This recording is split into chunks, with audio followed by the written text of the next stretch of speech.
Assalamu alaikum wa rahmatullahi wa barakatuh. Brothers and sisters, inshallah ta'ala, in today's lesson, we would like to complete our discussion on plurals and understanding the concept of plurals in the Arabic language. So we'll be focusing on lesson 2E. Before we go into lesson 2E, we can just take a look at the revisional activity 1 on page 22, which is part of lesson 2D's activity. Page 23 and 24, the answers can be found on the link of this video. What we needed to do here on page 22 was to highlight all the unbroken plurals in green, whether it is masculine or feminine, ending in una, as you can see here, or ina, or atun, which is feminine, or atin, which is also feminine. So whatever you see in green highlighted, that signifies that the word is unbroken. It's an unbroken plural. Whatever you see in blue are examples of broken plurals. And they are not consistent in their endings because they are broken. Then you needed to fill in the amount or the number of broken plurals, which are 7 on this particular page, all in blue, and 8 unbroken plurals in green. So I hope that gives us a good understanding when it comes to broken and unbroken plurals. In today's lesson 2E, we'll be focusing on Ismul Jam, the collective plural, also termed as the collective noun in English. Now it's important just to make a distinction between these two kinds of plurals. What you have covered so far, unbroken and broken plurals, Salim and Mukassar in Arabic, which forms part of lesson 2C and lesson 2D, those two plurals fall under regular plurals. That's how we can understand it. And in today's lesson, the collective plural Ismul Jam, which is lesson 2E, this will form part of irregular plurals.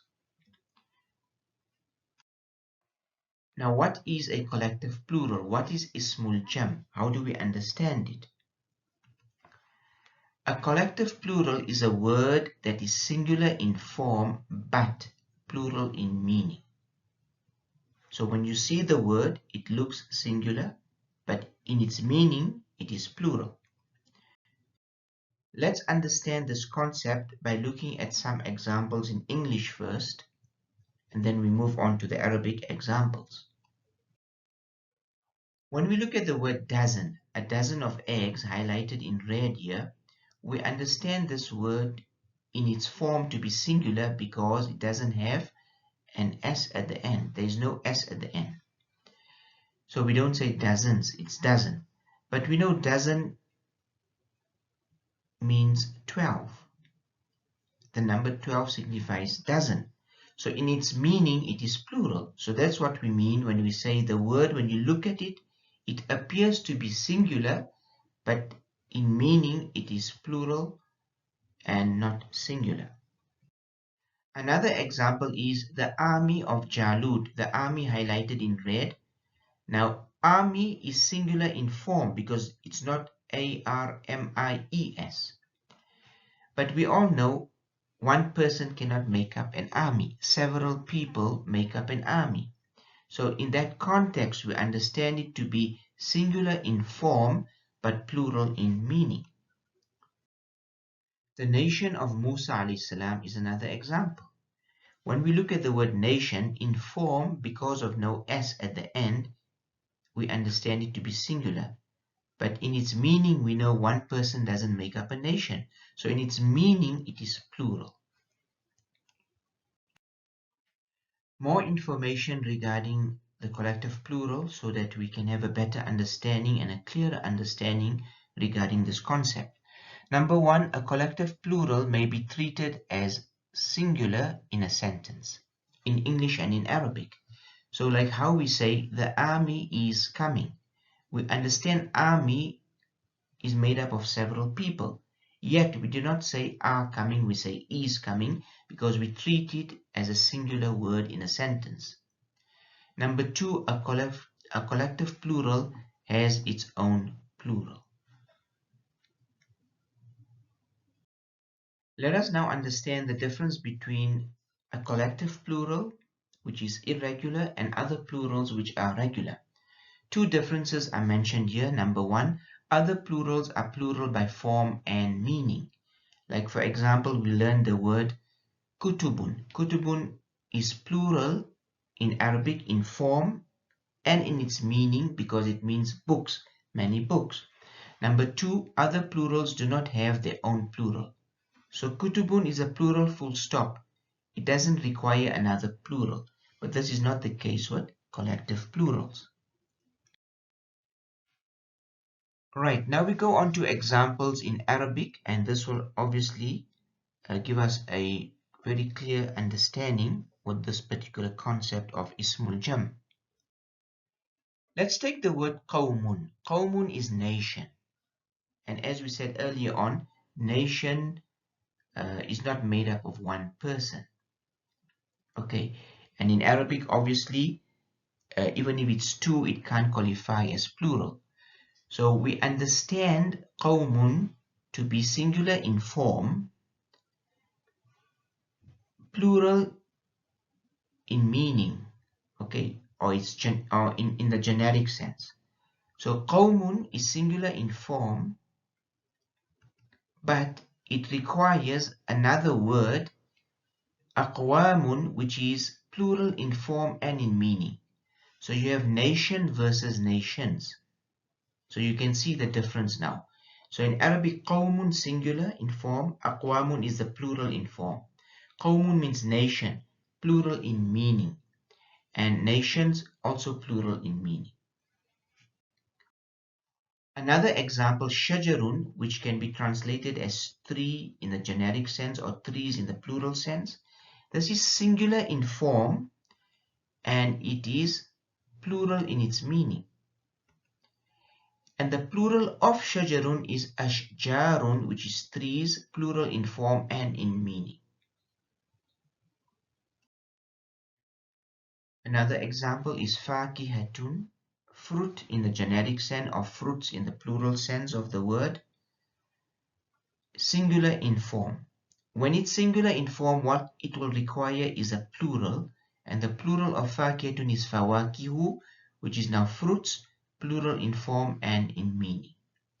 Now, these examples, whether it is fakihatun, shajarun, or qawmun, you got to learn them as ismul jam, as collective plurals. So it's a learn as you go approach. Now we'll be focusing on Quranic verses, the collective plural, how these words appear in the Quran, how do we identify it, and how do we translate it. Here Allah subhanahu wa ta'ala speaks about Jibal. Jibal means mountains. Jabalun is one mountain, Jabalani is two, and Jibal is the broken plural, regular plural. Then in the same ayah, as we continue, we find the word shajar. Shajar is the collective plural, which will mean trees. So the difference between the two, shajar is singular in form, its plural is ashjar, while jibal is already plural and its singular is jabalun. This is an example of Surah Yasin, where Allah subhanahu wa ta'ala says, He is the one who made for you from the green tree, in the generic sense, not one green tree, but from that jins, that category of trees, the green tree, Allah Ta'ala made fire for you.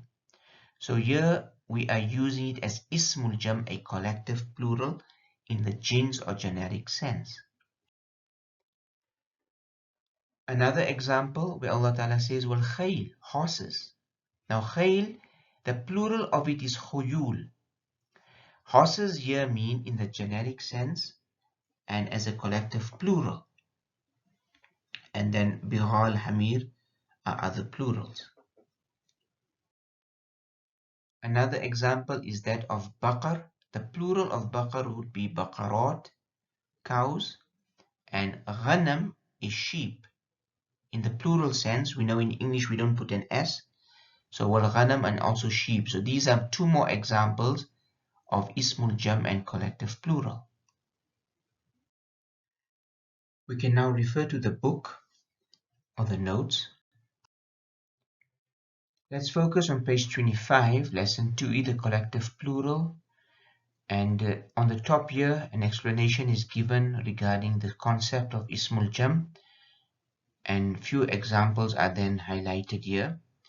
Now, what you will find in the Quran, the collective plural will come. Sometimes the plural of it is in the Quran, sometimes it is not. So it is stipulated here which examples do come in the Quran and which do not come. So Ibilun Abal, Abal doesn't come. Khaylun Khuyul, Khuyul doesn't come. Ummatun Umamun, both come in the Quran. Page 26, you got Rahtun Arhat, doesn't come. Ghanamun Aghnam does not come in the Quran. Shajarun Ashjar does not come in the Quran. Baqarun and Baqarat both appear in the Quran. Fakihatun and Fawaki both appear in the Quran. So these examples and other examples will be the learn as you go approach, inshallah ta'ala. There is no written activity to be completed for lesson 2e. All you need to do is understand the concept and learn the English meaning from the Arabic word that appears in the Quran in the form of Ismul Jam. So that's our lesson for today, and that brings us to the end of our discussion on plurals. And I hope we understand the singular, dual, and plural concept in Arabic. And it's only the Arabic that has some difficulties because of the subcategories that you find under plurals in Arabic.